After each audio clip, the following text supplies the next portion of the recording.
प्रिय विद्यार्थियों, हम पढ़ रहे थे ब्रिटिश राज व्यवस्था में किंग एंड क्राउन, सम्राट और राजमुकुट। विद्यार्थियों, सम्राट और राजमुकुट ब्रिटेन में इस तरह शासन संचालित करते हैं जिसमें लोकतंत्र और राजतंत्र दोनों समाहित है। एक निर्वाचित जनप्रतिनिधित्व का प्रतीक है तो एक वंशानुगत शासन का। दोनों मिश्रित होकर ब्रिटेन की शासन व्यवस्था को अनोखी बनाते हैं। और आप हम सब कोटा विश्वविद्यालय कोटा के बीए सेकेंड ईयर के प्रथम पेपर का जो ये अध्ययन कर रहे हैं, मुझे उम्मीद है आप सब भी इन वीडियोज़ को सुनकर खूब पढ़ाई कर रहे होंगे और करना भी चाहिए, क्योंकि एक अवसर मिला है जहां आप घर बैठे हमसे क्वेश्चन भी कर सकते हैं, कोई भी समस्या है उसे सॉर्ट आउट कर सकते हैं और हमारे वीडियोज़ को देखकर आप अध्ययन भी कर सकते हैं। विद्यार्थियों, जैसे हमने सम्राट और राजमुकुट के बीच अंतर का पिछले वीडियो में अध्ययन किया था, आज हम अध्ययन करेंगे सम्राट, ब्रिटेन का सम्राट और उसका उत्तराधिकार। विद्यार्थियों, जब भी आप राजतंत्र की बात आती है तो शासन वंशानुगत होता है, यानी स्वाभाविक रूप से राजा के बाद उसका ज्येष्ठ पुत्र ही राजा बनेगा। ऐसी परंपरा राजतांत्रिक देशों में है। ब्रिटेन में राजा या रानी के ज्येष्ठ पुत्र या पुत्री को ही उत्तराधिकारी बनाए जाने का प्रावधान है। यदि किसी राजा के या रानी के पुत्र या पुत्री नहीं है या उन्हें अपने पद से पदच्युत कर दिया गया है तो ऐसी स्थिति में संसद ही उत्तराधिकारी को तय करेगा कि यह उत्तराधिकार किसे दिया जाए। विद्यार्थियों, सर्वप्रथम 1689 में विलियम और मैरी को ब्रिटेन का सम्राट संसद द्वारा ही घोषित किया गया था। इसी तरह 1701 में जॉर्ज प्रथम को सम्राट बनाया गया। तो ये उत्तराधिकार के नियम हैं जिसमें अब अगर सम्राट के पुत्र पुत्री नहीं है तो उनका उत्तराधिकारी संसद तय करती है। 1702 में उत्तराधिकार के नियम से एक एक्ट पारित कर दिया गया है जिसके तहत उत्तराधिकार के नियम निर्धारित किए गए हैं, लेकिन ये वो नियम हैं जिन्हें संसद कभी भी संशोधित कर सकती है, यानी संसद ही इस मामले में सर्वोच्च है। जैसे कानून बनाने की शक्ति के मामले में भी संसद सर्वोच्च है, पार्लियामेंट को सबसे अधिक शक्तियां प्राप्त है। विद्यार्थियों, ब्रिटिश सम्राट को वेतन और भत्ते मिलते हैं जैसे भारतीय राष्ट्रपति को मिलते हैं, उसी तरह ब्रिटेन के सम्राट को भी वेतन भत्तों का उल्लेख किया गया है, जिसमें 1,40,000 पाउंड की व्यवस्था की गई है।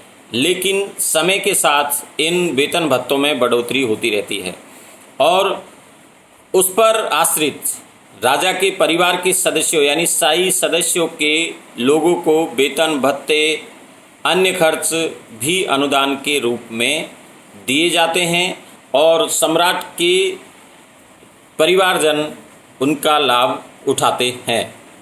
विद्यार्थियों, इसी तरह ब्रिटिश राजमुकुट को जो शक्तियां मिली हुई है उन शक्तियों का भी अब हम अध्ययन करेंगे।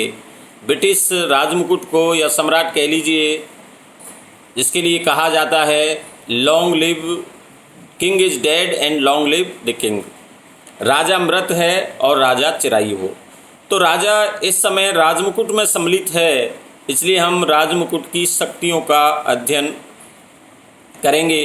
विद्यार्थियों, राजमुकुट की शक्तियों के लिए एक तो राजकीय विशेष अधिकार है, दूसरा समय समय पर संवैधानिक अधिनियम जो पारित किए गए हैं वो सब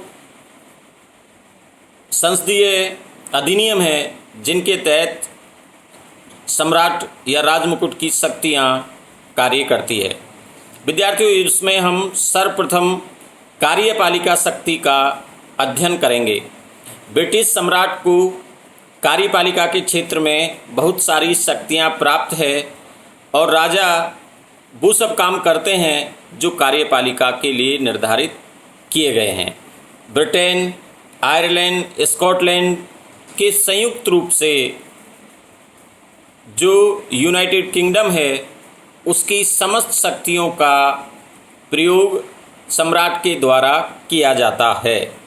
सम्राट विभिन्न सेनाओं के अध्यक्ष का काम करता है। सैद्धांतिक रूप से ये शक्तियाँ प्रधानमंत्री और उसके मंत्रियों के परामर्श से ही किए जाते हैं, लेकिन वास्तविक रूप में राजा के नाम से ये सब शक्तियाँ संचालित होती है। विद्यार्थियों, पहली शक्ति जो है कार्यपालिका शक्ति। कार्यपालिका का आप स्वाभाविक रूप से कार्य जानते हैं कि शासन के 3 अंग हैं, व्यवस्थापिका, कार्यपालिका और न्यायपालिका। तो कार्यपालिका का काम है व्यवस्थापिका द्वारा जो कानून बनाए जाते हैं उन कानूनों को क्रियान्वित करने का काम कार्यपालिका का है। तो कार्यपालिका क्षेत्र में सम्राट का प्रथम काम है व्यवस्थापिका द्वारा जो कानून बनाए जाते हैं उन सभी कानूनों को क्रियान्वित करने का सबसे अधिक दायित्व है, तो वह है सम्राट का। सम्राट के द्वारा ही राजा कार्यपालिका शक्तियों का क्रियान्वित करता है। विद्यार्थियों, इसी के साथ प्रधानमंत्री और अन्य मंत्रियों की नियुक्ति सम्राट के द्वारा की जाती है। जैसा कि आप सभी जानते हैं, ब्रिटेन में संसदीय शासन व्यवस्था है और संसदीय शासन व्यवस्था में जो चुनाव होते हैं उसमें बहुमत दल के नेता को सम्राट प्रधानमंत्री बनाता है और प्रधानमंत्री की सलाह से अन्य मंत्रियों की नियुक्ति करता है। तो सम्राट की कार्यपालिका क्षेत्र में एक और शक्ति है प्रधानमंत्री और उसके मंत्रिमंडल का नियुक्तिकरण, ये सम्राट के द्वारा किया जाता है। विद्यार्थियों, सम्राट के द्वारा राजनीतिक नियुक्तियाँ की जाती है, प्रशासनिक अधिकारी है, सेना के अधिकारी है, विभिन्न सेवाओं से संबंधित अधिकारी हैं, उनकी नियुक्ति सम्राट के द्वारा की जाती है। साथ में ही उपनिवेशों से संबंधित भी सम्राट को अधिकार है। जो कभी ब्रिटेन के अधीन रहे उन देशों से संबंध बनाए रखने का जो पहला दायित्व है वो सम्राट का है। साथ ही विद्यार्थियों, ब्रिटिश सम्राट को यह अधिकार है कि वो किसी भी देश के विरुद्ध युद्ध की घोषणा कर सकते हैं और शांति वार्ता भी उनके द्वारा ही स्थापित की जाती है। साथ ही विद्यार्थियों, राजा के द्वारा जो महत्वपूर्ण कार्य है किया जाता है वह है कि अन्य देशों के साथ कैसे संबंध स्थापित हों, कूटनीतिक संबंध कैसे हों, इसका निर्धारण सम्राट के द्वारा ही किया जाता है। दूसरे देशों में राजदूतों की नियुक्ति, वाणिज्य दूतों की नियुक्ति करने का कार्य सम्राट के द्वारा किया जाता है। विद्यार्थियों, सम्राट अपराधियों की सज़ा माफ़ कर सकता है, उस सज़ा को कम कर सकता है और समाप्त भी कर सकता है। यह अधिकार भी सम्राट को है। साथ ही विद्यार्थियों, याद रखना होगा कि औपनिवेशिक देशों के लिए आप सब, हम भारतीय हैं क्योंकि हम भी कभी उपनिवेश रहे थे ब्रिटेन के, तो हमें याद रखना है कि जब भी राष्ट्रमंडलीय खेल होते हैं उन राष्ट्रमंडलीय खेलों का उद्घाटन ब्रिटेन का सम्राट ही करता है। तो यह अधिकार भी ब्रिटेन के सम्राट का है। और जितने भी प्रधानमंत्री और उसके मंत्री जो कार्य करते हैं वो राजमुकुट के प्रति ही जवाबदेह होते हैं। तो इस तरह विद्यार्थियों, ब्रिटिश सम्राट की ये कार्यपालिका शक्ति है। नेक्स्ट वीडियो में हम अध्ययन करेंगे ब्रिटेन की सम्राट की व्यवस्थापिका और अन्य शक्तियों का प्रयोग ब्रिटेन के सम्राट कैसे करते हैं।